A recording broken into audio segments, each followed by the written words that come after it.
Hello friends, welcome back to our channel. आज हम लोग स्टार्ट करने जा रहे हैं मॉडर्न हिस्ट्री। मॉडर्न हिस्ट्री में आज हम लोग पढ़ेंगे यूरोपीय कंपनियों का आगमन। हम लोग देखते हैं कि कंपनियों का आगमन जो होना है भारत में 15वीं और 16वीं शताब्दी में कंपनियों की स्थापना होना स्टार्ट हो गया था। भारत में जो कंपनियाँ आई है, सबसे पहले आई है कौन सी कंपनी आई है? पुर्तगाली कंपनी, उसके बाद डच कंपनी, अंग्रेज कंपनी, फ्रेंच कंपनी। पुर्तगाली कंपनी की स्थापना कब हुई थी? पुर्तगाली कंपनी की स्थापना हुई थी 1498 ईस्वी में। उसके बाद फिर अंग्रेज कंपनी की स्थापना हो गई 1600 में, और फिर डच कंपनी की स्थापना हो गई 1602 ईस्वी में, और फ्रांसीसी कंपनी की स्थापना हो गई 1664 ईस्वी में। कंपनियों का आगमन का क्रम तो पुर्तगाली, डच, अंग्रेज और फ्रेंच का रहा है, लेकिन कंपनी की स्थापना का जो क्रम रहा है पुर्तगाली, अंग्रेज, डच, फिर फ्रांसीसी का रहा है। पुर्तगाली ने अपनी जो पहली फैक्ट्री कहाँ स्थापित की थी? तो पुर्तगालियों ने अपनी पहली फैक्ट्री कहाँ स्थापित? कोचीन में की है। अंग्रेजों ने अपनी पहली फैक्ट्री सूरत में स्थापित की थी। डच ने अपनी पहली फैक्ट्री मसूलीपट्टनम में, और फ्रांसीसियों ने अपनी पहली फैक्ट्री सूरत में लगाई है। अंग्रेज और फ्रांसीसी दोनों ने अपनी पहली फैक्ट्री कहाँ लगाई थी? सूरत में लगाई थी। अब हम लोग देखते हैं कि इसके क्वेश्चन क्या क्या रहे हैं अभी तक। जो इसका फर्स्ट क्वेश्चन है, वास्को डी गामा काली कट पर किस वर्ष में आया है? तो ये 1498 ईस्वी में। वास्को डी गामा भारत पहली बार पहुंचा था 1498 ईस्वी में, दूसरी बार 1502 ईस्वी में, और तीसरी बार 1524 ईस्वी में।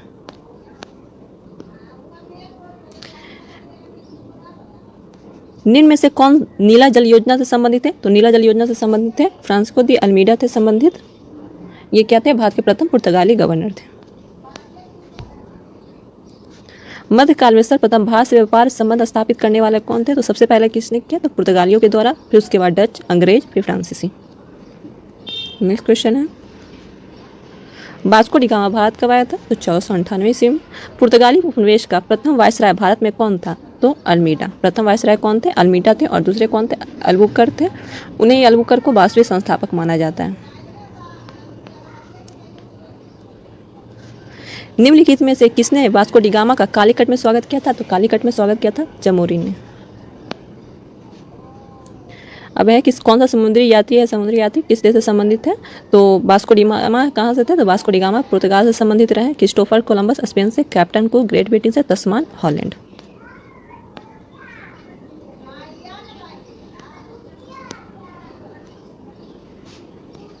भारत में पुर्तगाली शक्ति का वास्तविक संस्थापक किसे माना जाता है? अल्बुकर्क का।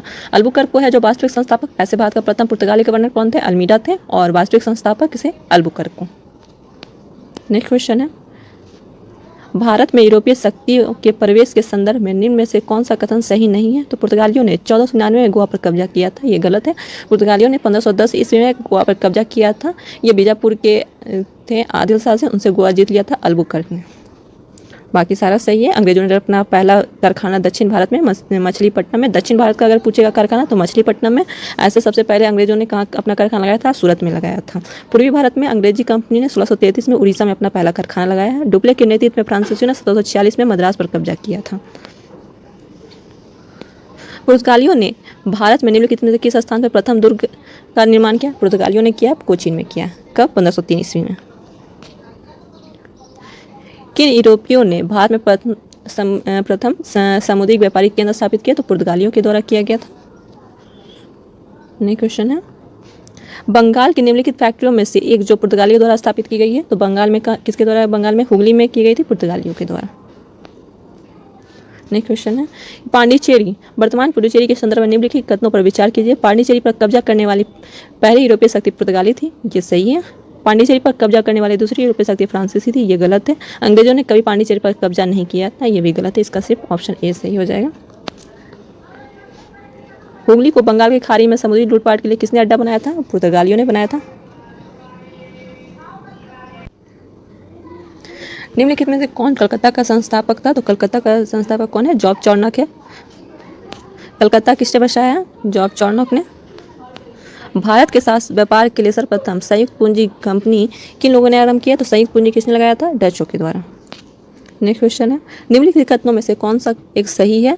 तो आधुनिक कोची भारत की स्वतंत्रता तक डच उपनिवेश था, ये गलत है। डचों ने पुर्तगालियों को पराजित किया और आधुनिक कोची में उन्होंने फोर्ट विलियम का निर्माण किया, ये सही है। भारत में ईस्ट इंडिया कंपनी की सफलता का राज था? तो भारत में राष्ट्रीय भावना की कमी थी। कंपनी की सेना को पश्चिमी प्रशिक्षण मिला था, उसके पास आधुनिक हथियार थे, ये भी सही है। भारतीय सैनिकों में राष्ट्रीय भावना का भाव था, जिसके फलस्वरूप कोई जो उन्हें अच्छा वेतन दे अपनी सेवा में लगा सकता था। ये तीनों स्टेटमेंट सही हैं। निम्नलिखित ब्रिटिश कंपनियों में से किसे भारत में व्यापार करने का पहला अधिकार पत्र प्राप्त हुआ था? तो लिवेंट कंपनी को प्राप्त हुआ था। लंदन में ब्रिटिश ईस्ट इंडिया कंपनी के गठन के समय भारत निम्नलिखित में कौन बादशाह था? तो ब्रिटिश इंडिया कंपनी की जिस टाइम स्थापना हो रही थी उस टाइम भारत में कौन थे? तो अकबर थे। लेकिन जब फैक्ट्री स्थापना हुई है, जब अंग्रेजों ने अपनी पहली फैक्ट्री सूरत में जो लगाया है, तो उसके टाइम पीरियड में कौन रहा है? तो जहांगीर रहा है। तो ये ध्यान रखना कि कंपनी के गठन के समय कौन रहे? तो अकबर। किस मुगल सम्राट के काल में इंग्लिश ईस्ट इंडिया कंपनी ने भारत में सर्वप्रथम कारखाना स्थापित किया है? तो कारखाना किसके टाइम पीरियड में? जहांगीर के टाइम पीरियड में।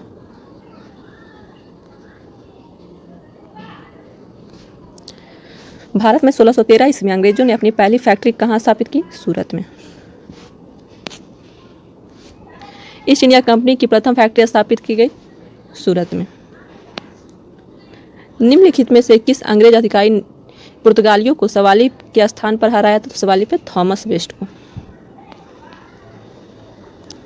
निम्नलिखित यूरोपीय व्यापारिक कंपनियों में से किसने सूरत में सर्वप्रथम अपना कारखाना स्थापित किया? सूरत में अंग्रेजों ने, उसके बाद फिर फ्रांसीसियों ने स्थापित किया है, तो 1668 में किया था। वर्ष 1613 में अंग्रेजी ईस्ट इंडिया कंपनी को कहाँ एक कारखाना स्थापित करने की अनुमति मिली थी? तो सूरत में मिली थी। ब्रिटिश ईस्ट इंडिया कंपनी ने बम्बई किससे लिया था? तो पुर्तगालियों से लिया था। ईस्ट इंडिया कंपनी के किस अंग्रेज गवर्नर को औरंगजेब द्वारा भारत से निष्कासित किया गया था? सर जॉन चाइल्ड को। निम्नलिखित में से प्रथम कर्नाटक युद्ध कौन सा तत्कालीन कारण था? तत्कालीन कारण था अंग्रेजों द्वारा फ्रांसीसी जहाजों का अधिग्रहण। नेक्स्ट, कर्नाटक युद्ध किन किन के मध्य लड़ा गया है? तो अंग्रेज और फ्रांसीसी के बीच हुआ था। कर्नाटक युद्ध 3 कर्नाटक युद्ध थे। प्रथम कर्नाटक युद्ध, द्वितीय कर्नाटक युद्ध और तृतीय कर्नाटक। प्रथम कर्नाटक युद्ध 1740 से 48 तक, फिर दूसरा कर्नाटक युद्ध 49 से 54 तक, उसके बाद तीसरा कर्नाटक युद्ध 56 से 63, कहीं कहीं 58 से 63 रहता है, इसको 56 से 63 जनरली याद रखिएगा। 46 प्रथम कर्नाटक युद्ध 46 से 48, दूसरा 49 से 54 और तीसरा कर्नाटक युद्ध 56 से 63। और इसके लिए 3 संधियाँ हुई थी। पहले के लिए एला सापेल की संधि, दूसरे के लिए पांडिचेरी की संधि और तीसरे के लिए पेरिस की संधि। अब हम लोग देखते हैं इस क्वेश्चन को कि प्रथम कर्नाटक युद्ध के लिए, तो प्रथम कर्नाटक के लिए कौन सा? एक्सला चापेल की संधि हुआ था। द्वितीय कर्नाटक युद्ध अनिर्णायक युद्ध रहा और इसके लिए पांडिचेरी की संधि हुई है। तृतीय कर्नाटक युद्ध के लिए पेरिस की संधि और प्रथम मैसूर युद्ध में क्या हुआ था? ब्रिटिश की हार हुई थी। प्रथम कर्नाटक युद्ध का एला सापेल की, तृतीय कर्नाटक पेरिस की संधि, द्वितीय कर्नाटक युद्ध में क्या हुआ है? अनिर्णायक युद्ध और प्रथम मैसूर युद्ध के लिए ब्रिटिश में हार हो गई थी। नेक्स्ट है कि निम्नलिखित में कौन सा प्रथम यूरोपीय व्यक्ति था जिसने भू क्षेत्र अर्जित करने के उद्देश्य से भारतीय राजाओं के झगड़े में भाग लेने की नीति आरंभ की थी? तो डुप्ले के द्वारा। भारत में फ्रांसीसियों ने अपना सबसे पहला कारखाना निम्न स्थानों में से कहाँ लगाया था? तो सूरत में लगाया था। फ्रांसीसी ईस्ट इंडिया कंपनी की संस्थापित हुई थी किसके टाइम पीरियड में हुई थी? तो लुई 14वें के शासनकाल में। निम्नलिखित में से किसे भारत में फ्रांसीसी कंपनी का संरक्षक माना जाता है? कॉलवर्ट को। बंगाल में निम्न से कौन सा कारखाना डचों ने स्थापित किया था? तो डचों ने स्थापित किया था चिंसूरा में। और हुगली में किया था पुर्तगालियों ने। श्री रामपुर में कौन किया था? डेनिस के द्वारा किया गया था। नेक्स्ट है, भारतीय दक्कन में शक्ति आंदोलन स्थापित करने में असफल रहे क्योंकि अंग्रेजों की क्या थी? फौज शक्तिशाली थी।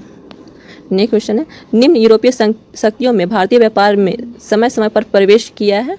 तो सबसे पहले पुर्तगालियों ने, फिर उसके बाद डच, उसके बाद फिर अंग्रेज, फिर फ्रांसीसियों ने। ये सुमेलित करने का पांडिचेरी पे किसका अधिकार था? तो पांडिचेरी पे फ्रेंच का। गोवा पर अधिकार किसने किया? तो पुर्तगाली। ट्रांकेवार में डेनिस, मद्रास में था डच का। नेक्स्ट क्वेश्चन है, उस क्षेत्र की पहचान करें जहां से यूरोपवासियों को सर्वोत्तम सोरा और अफीम प्राप्त होता था? बिहार से। अंग्रेजी शासनकाल में भारत का कौन सा क्षेत्र अफीम उत्पादन हेतु प्रसिद्ध था? तो बिहार।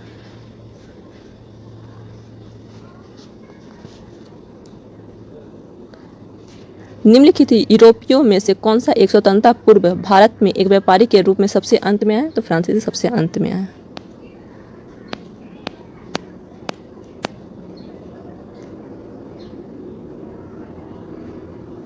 निम्नलिखित किस स्थानों पर डचों ने अपने व्यापारिक अड्डे स्थापित किए हैं? तो ये सभी जगह है जो में से सभी जगह स्थापित किया गया है।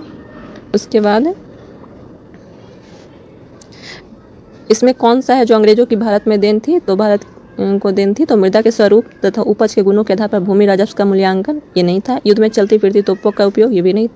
तंबाकू और लाल मिर्च की खेती, ये भी नहीं। इसमें से कोई नहीं था। किसने ईस्ट इंडिया कंपनी के बारे में यह टिप्पणी की कि कंपनी एक असंगत है परंतु यह उस व्यवस्था का भाग है जहां सब कुछ यहाँ संगत है? ये जेबी मैकाले का था।